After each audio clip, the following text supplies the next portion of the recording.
Welcome to Just Wanna Quilt, a research podcast coming out of Tulane University Law School, where we explore all kinds of things, stories about quilting, tools, field trips, maybe some famous quilters stop by, and of course a little bit of copyright thrown in just for fun. I'm Dr. Elizabeth Townsend Guard. I'm a law professor, and I just wanna quilt. Today our guest is Hilary Harrison. She went to Paducah with the Quilting Army. She's part of the Quilting Army. She is friends with Gigi. She housed the Quilting Army in Memphis on their trip from New Orleans to Paducah, the first night and the night coming back. And she's super awesome. I hope you enjoy this short conversation with her, as well as her impressions of Paducah. I feel like you've housed my children, and you haven't. They're not really my children, but I feel like they are. Exactly. Well, thank you for chatting with us. We have about a half hour. I would love to chat with you about a little bit about you and Paducah and housing the Quilting Army. So we're going to start really quickly with the question that we always ask. First, tell me your name and where you're calling from for preservation purposes. My name is Hilary Harrison, and I'm calling from Memphis, Tennessee. Fabulous. And also we do our first question, which is always, what's your first memory of someone sewing or quilting in your life? Well, sewing, I would say that my mother, every year would make us an Easter outfit, and that was her one and done deal for the year. She didn't really enjoy it. Yeah, she didn't like it. She didn't enjoy making it? She did not enjoy any of it. Of course, I'm one of 6 girls, so that might have something to do with it. But that's a lot of my grandmother. That's a lot of outfit, isn't it? Yeah. So I do remember my grandmother and me fascinated because she had a pair of electric scissors, and so she would sew some of her own things. As far as quilting, though, my parents really enjoyed collecting quilts, at estate sales and things like that whenever they saw them. So they've always had an appreciation for quilting. That's really cool. And when did you start quilting? Well, thanks to our buddy Gigi Baay, probably about 3 years ago. I've been sewing for ages. I started when I got married. I had to make, curtains for our new apartment things. And then when I had children, I would sew clothes for them, which was, church clothes. So French hand sewing and smock things. And I really enjoyed that. And now I'm sewing for a client. And so Gigi about 3 years ago kept saying, "Oh, you've got to come to this quilting retreat." And I was like, no, because I know if I do it, I'll be a part of the cult. Yep. And there you go. And you are. And there I am. And there you are. Well, I'm so psyched you are. So you were very brave, and you went to Paducah because you're friends with Gigi. And then as part of that, the Quilting Army descended upon your house on the way to Paducah twice. They did. So how was that? Were they well behaved? Well, they were very well behaved. Actually, part of quilting I found different than the sewing part really is finding people, just so many people that like to quilt. So I do enjoy that. And the ladies are really great.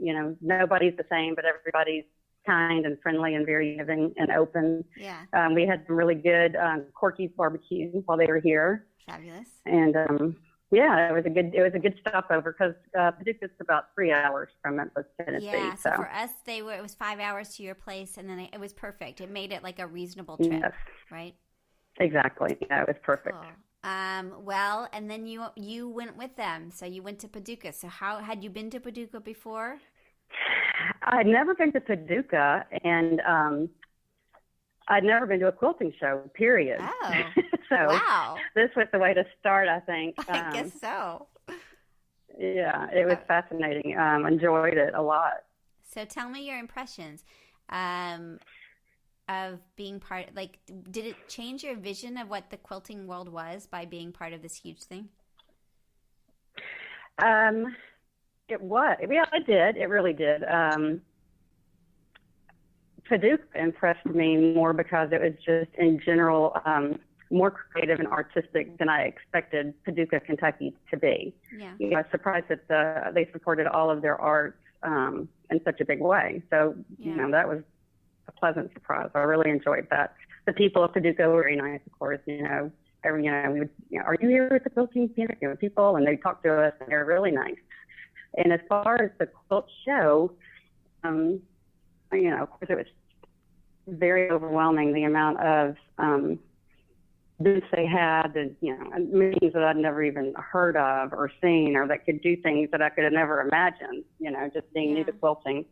And so that was really, really good. I enjoyed that part a lot. And then I really liked the Japanese quilts that were in the Quilting Museum. So that was I wouldn't have gone to see that had I not been there. So. Yeah. What about the Japanese quilts? What was it about? So we're on a podcast, obviously, and you're cool with us recording, and I forgot to ask you. So you're okay with recording, and I know we're already recording it. We're 5 minutes in. No problem. Okay, that's okay. Anyway, so tell us, because I haven't seen the Japanese quilts that you saw, and also people are listening. So tell us what was cool about them. Well, several of them were made from antique kimonos, and they were beautiful.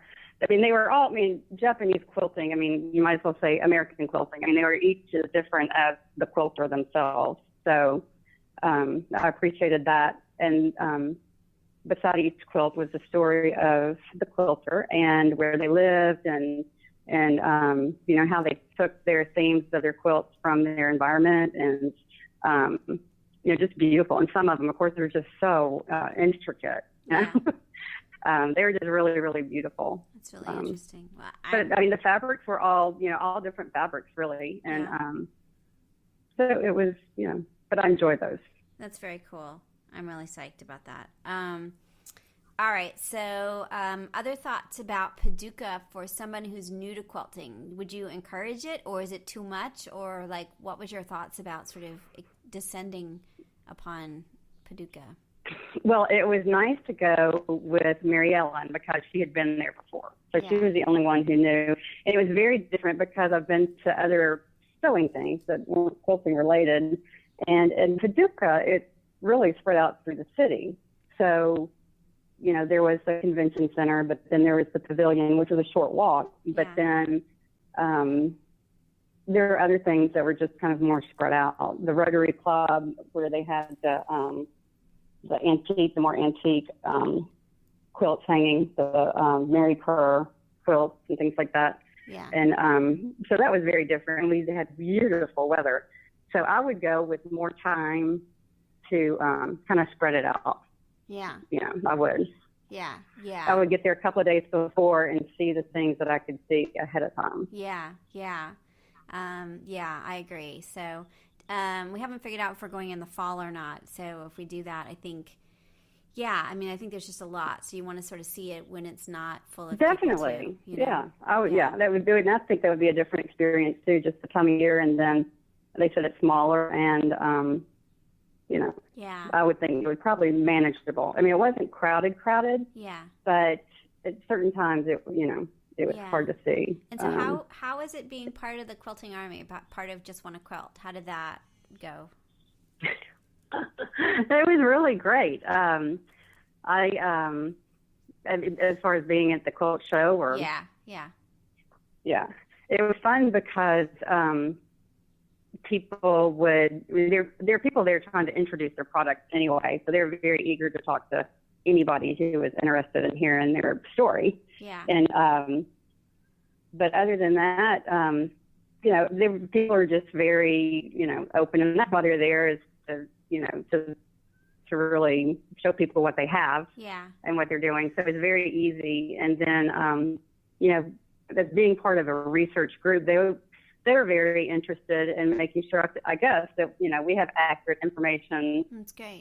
From their experiences. Yeah. So I really think that they, the people would like to give their experience so you have a better idea of what's going on. So people are very, I think, willing to talk about it. Very cool. And how did the technology, we're still working out technology, did doing Facebook Live, did you feel like that was a successful way to do it?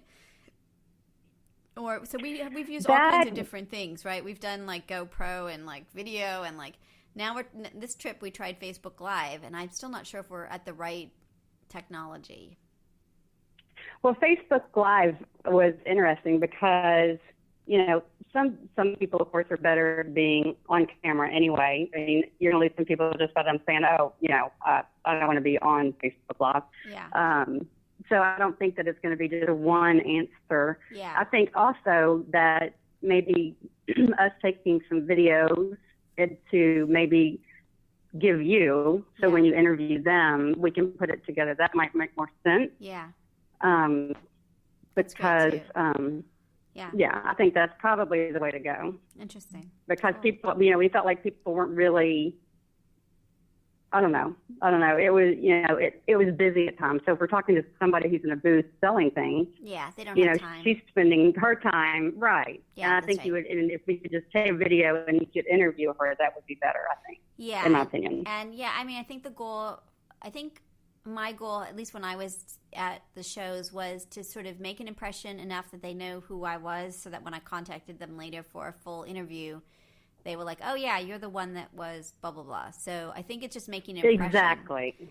More than anything else, whatever that is. Yeah, and then they would expect your call. And then if we did have video from what they were doing at the show, you could kind of, match that with when you did your podcast, maybe. Yeah, totally. Also, Facebook Live would be kind of fun, just if you wanted to get a feel for the place. Yeah. And there are plenty of other quilters there that would love to say, oh, hi, I'm from Memphis. Yeah, so that's kind of fun. Question. Do you think that we should be so as we go to our next shows, do you think talking to the people that are at the show is because we didn't do much of that, but like having just regular people on Facebook Live would be a way to go? Exactly. Kind of like a, man about the streets. Yeah, and, right. I would be like, oh, yeah, Quilting Army, or I'm from Memphis. Shout out to Bumbletees or whatever, and then that would probably draw people to go and maybe look up the Facebook page where they might not have done I think that. That's a great idea. And if we have multiple Army members out and about, interviewing people just out on the floor or on the street, that would be really great. I think that's cool. I think that's a great idea. Yeah, and kind of match it together, and people could log on and see themselves. Yeah, exactly. Go to the Army. That's very cool. Who doesn't want to see yourself, right? Right. Well, I think you're beyond awesome. I suspect that we're going to be coming back your way quite a few times. Well, Memphis is here, so everybody's welcome to come spend the night. We'll have some more barbecue. Great. I love it. Well, I can't tell you. And the stuff, you and Gigi got me the Tula Pink, right? The Tula Pink All-Star thing, which was a huge surprise. That was craziness. That was so great. I cannot wait to see it. I cannot wait to make it. We just kind of looked at each other like, should we do it? I don't know. Do you want to do it? I don't know. It was so great. It was so great. Because it's not something, at least for me, I've been looking at it, but I thought, I can't do it. I can't do it. But if somebody else does it, it's totally different. And your experience of making it, or whoever's going to make it, would be different too. I mean, I just think it, because I look at these kits, and they can be pricey, and I think, I just don't know. So I'm glad that you'll be able to do that and tell us how it goes. I can't wait. I made a test one so far with scraps, so I'm not quite ready to cut the fancy material yet, but we're getting there. Like, it really did add to the experience in a way that legitimizes the whole thing, Right. And there are a couple of things that I bought for you that I've cut, so there is that too. So. Yeah. I was like, get one, and then I was like, I want to keep that so I'll get her something else. So. It's really nice. That was Edith. Edith was really funny because she was showing me all her stuff, and she's like, and I kind of want to just keep all of it. It's like, exactly. It's like, okay. Exactly. I don't really care. I really don't. Like, so it was really fun to shop for other people too. So that was great. Yeah, it was really fun, and it was fun for the reveal to kind of see. And you all, like, it was interesting to see what you bought and what was interesting. I would imagine if we keep doing this at different shows, it'll give us a sense of what the industry is doing. That's what the other thing I think will be really interesting is what's hot, what's not, what people are gravitating to. I think that will be really fun to sort of experience that part of it too. So I liked it too, and it was surprising because did I get you that woodland fairy? Or yeah, you did. Right. Okay. that is something that, you know, it's probably not my taste or anything. And they had other, I actually kind of like it. So I want to see what it turns out like